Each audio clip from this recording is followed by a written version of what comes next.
Hey guys, Ranger, welcome back to another episode. Welcome back to another reaction and review, and this is to another episode of MLP Pony Life.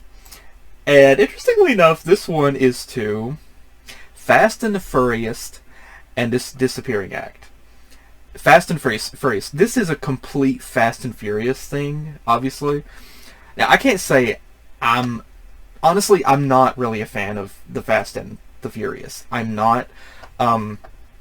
I've watched a couple of the movies. The first one, and I think Tokyo Drift. I think it was. But like, that's pretty much it.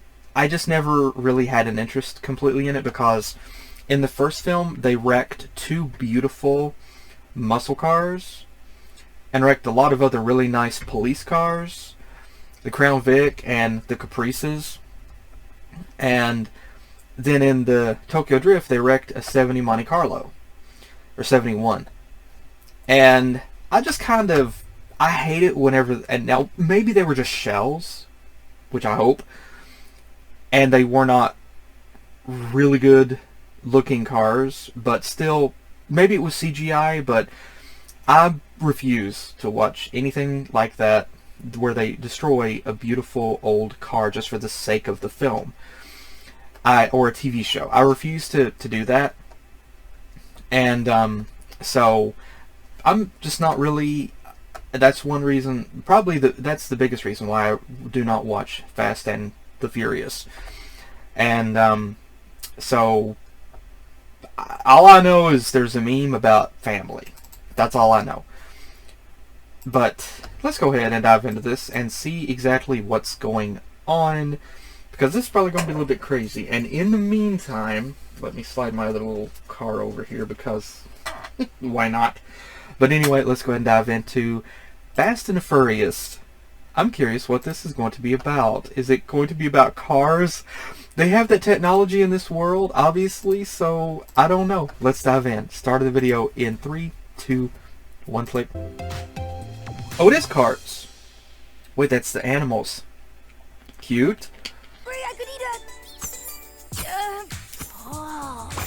A horse. Would that be considered cannibalism in this world?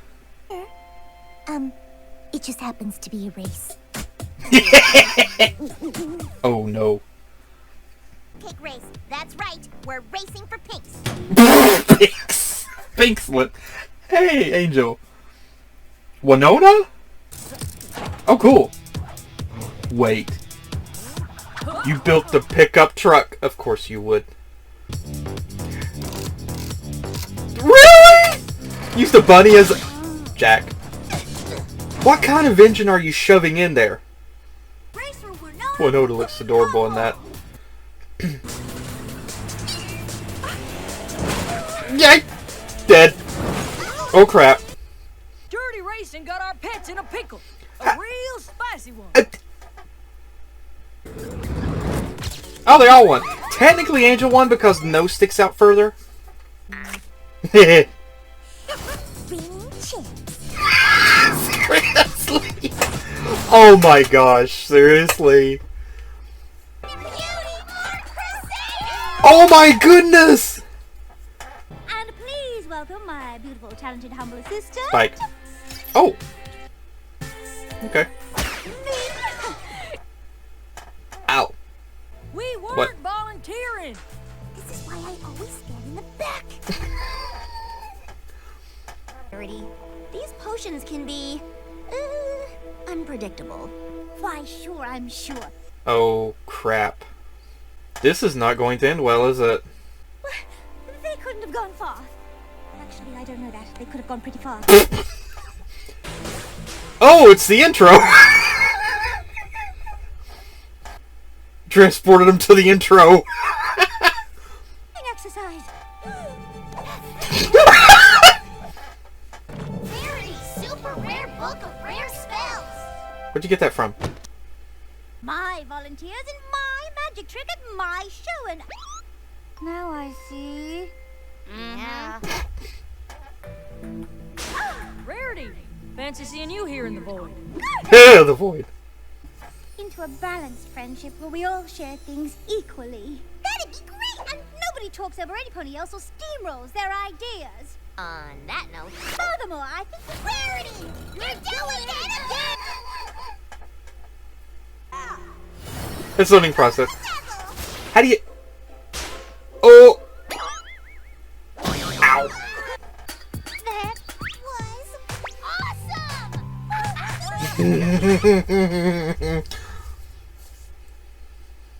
awesome! Okay. Now. I have got to check. Okay. Okay, I had to double check to make sure because it's been quite a long time since I heard Sweetie Belle, Apple Bloom, and Scootaloo talk. So I had to double check just to make sure that it was in fact the original voice actors.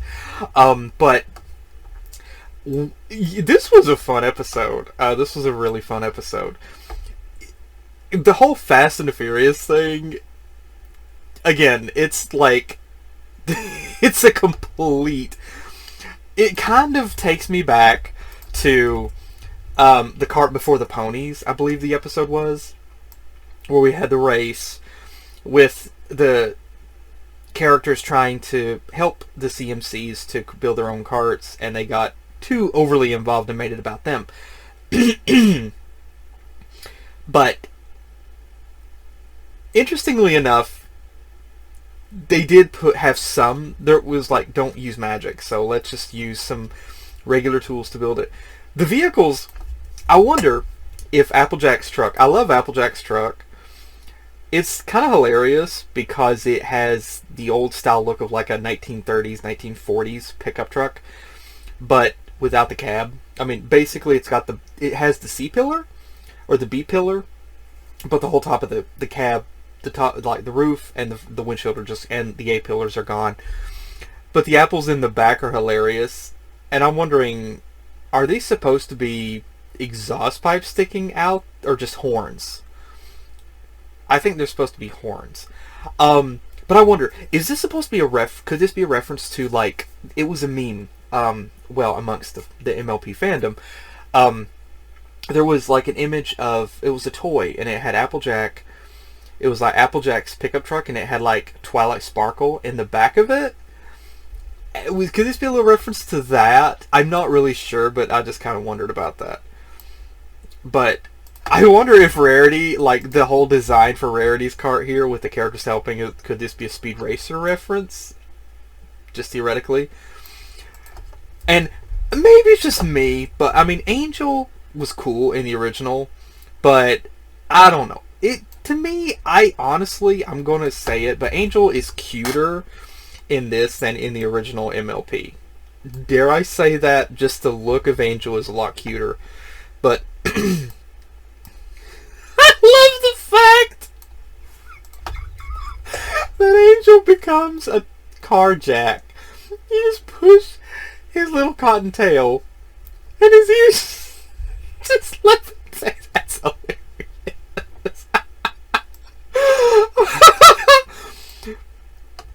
And also, Twilight's car is hilarious too, like the whole star thing on the back of it.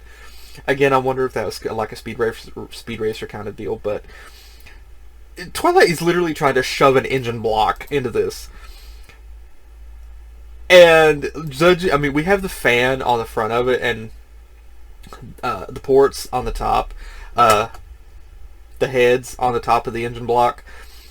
Twilight is like the more technical person, but again, technically speaking, Twilight, you're not going to be able to pick up an engine block. Like, there's no way you can pick up an engine block. You have to have an engine lift to be able to put that in, and you're not just going to shove it in. You obviously got to bolt it in. But tanks, but you know, it's cartoon logic. Who gives an F?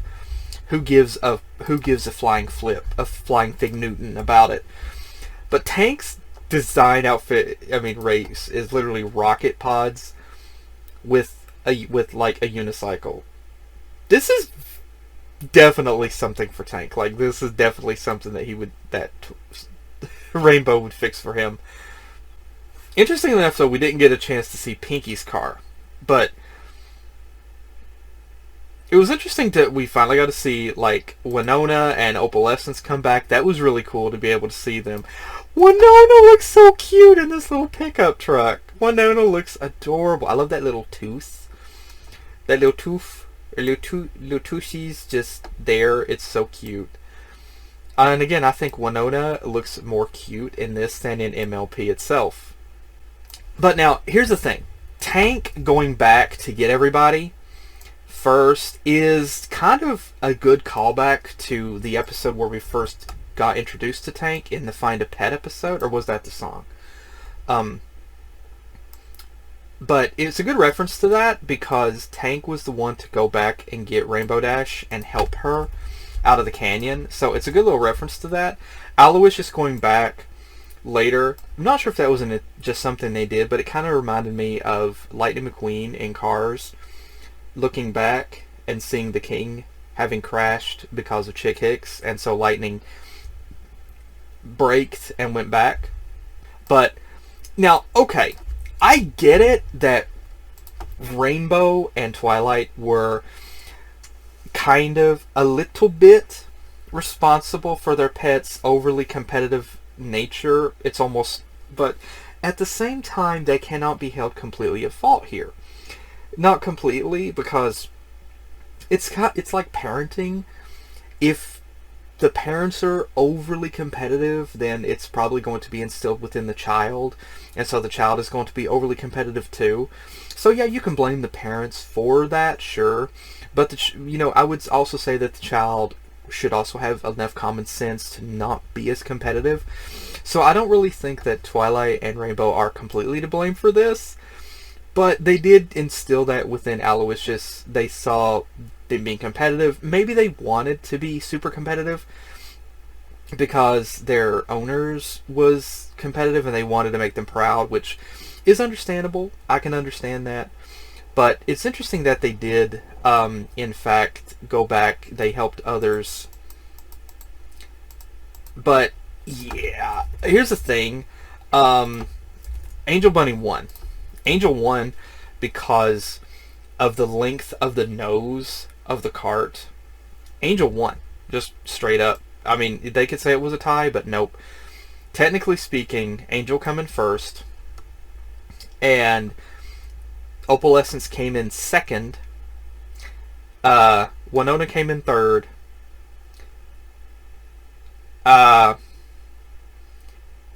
looks like Tank would have came in fourth by just a fraction, and Aloysius and Gummy would have probably came in fifth, respectively. Probably would have tied. But I love the fact that at the end of it, Fluttershy knew Angel won.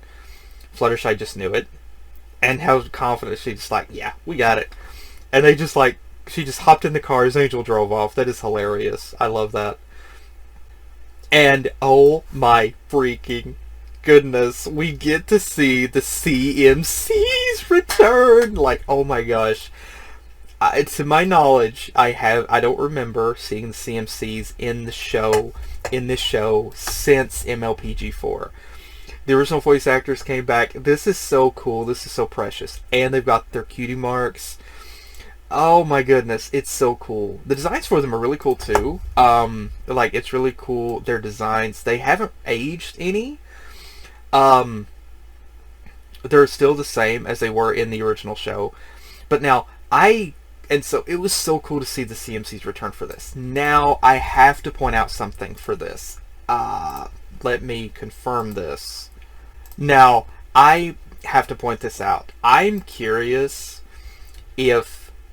I'm super curious if, I'm wondering if Rarity's whole get up here and whole magic thing is a reference to Zatanna from DC Superhero Girls, because Lauren Faust worked on DC Superhero Girls, and if you watch the show, a lot of the characters have kind of similar personalities to some of the other characters.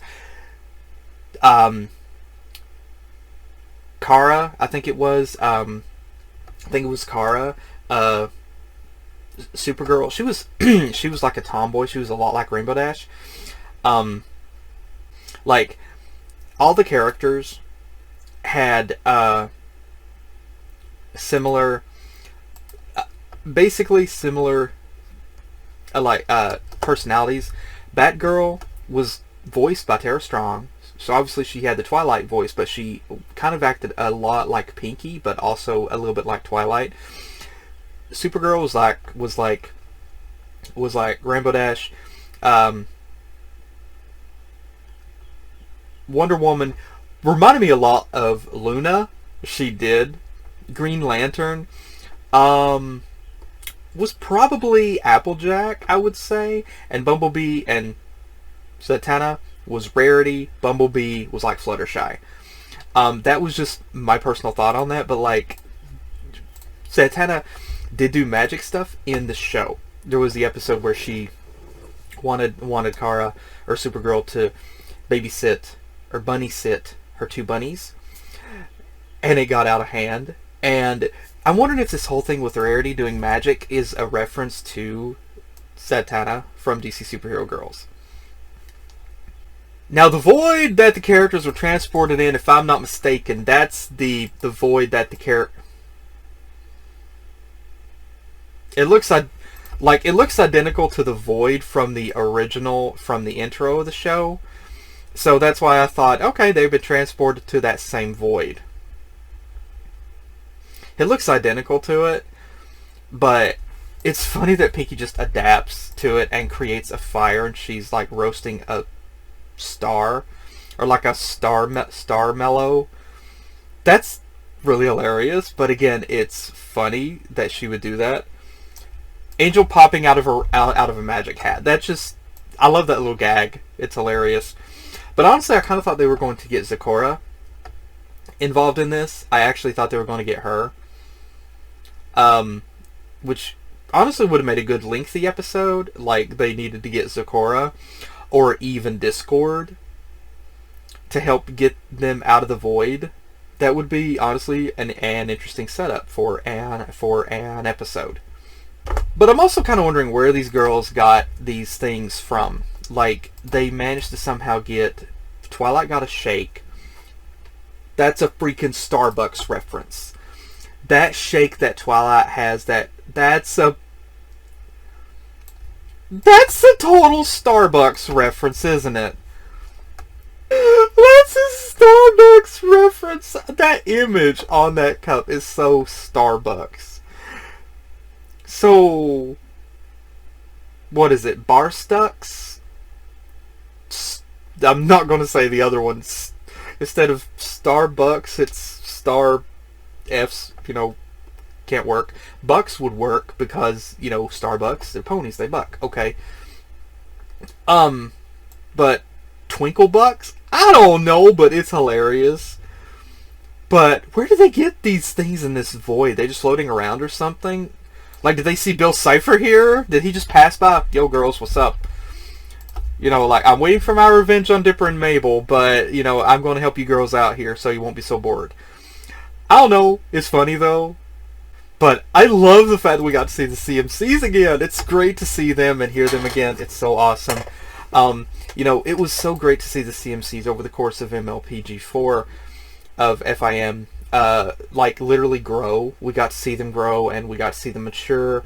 And we also got to hear some of their voice actors also grow as well. And so it was super cool to see that. And I just kind of realized that there was what looks like a loaf of bread sticking out of the refrigerator. Okay. Not going to question that, but okay. But again, this was a really fun episode. It really was.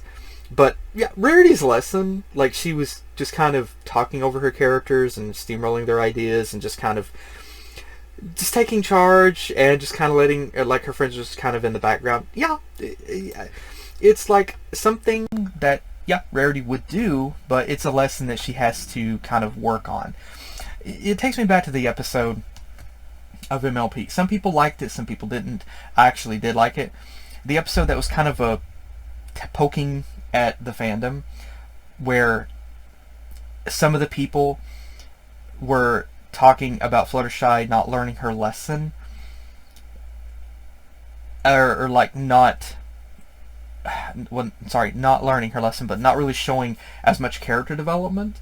Like they were, like some of the townsfolk were literally making a mention about that, and it shows progression. You know, like there are lessons you learn. You don't learn just completely. You know, in real life, there are lessons you don't just learn completely and it just sticks with you. There are some lessons that you learn a tiny bit. You learn little bits and pieces from the lessons until finally it gets pounded into your thick skull. Some things you can learn and it sticks with you. Some things, it takes harder to get it through this noggin, okay? It takes it harder. It's harder to get through our, to get through our heads. But it's a really fun episode. It's great to see the CMCs again. And this is a really fun episode, and I love the little references, both in Fast and the Furious and Disappearing Act. This is really cool. Maybe I'm wrong in some of those references, but I love it. It was a lot of fun, and I really love this episode. But again, thanks again for joining me. I hope you guys enjoyed. Let me know your thoughts and comments as well, and let me know your thoughts and theories in the comments below. But again, thanks again for joining me. I hope you guys enjoyed, and hopefully I'll see you guys in the next video that I do. Take care, God bless, and I'll see you guys next time. Later. Sparkling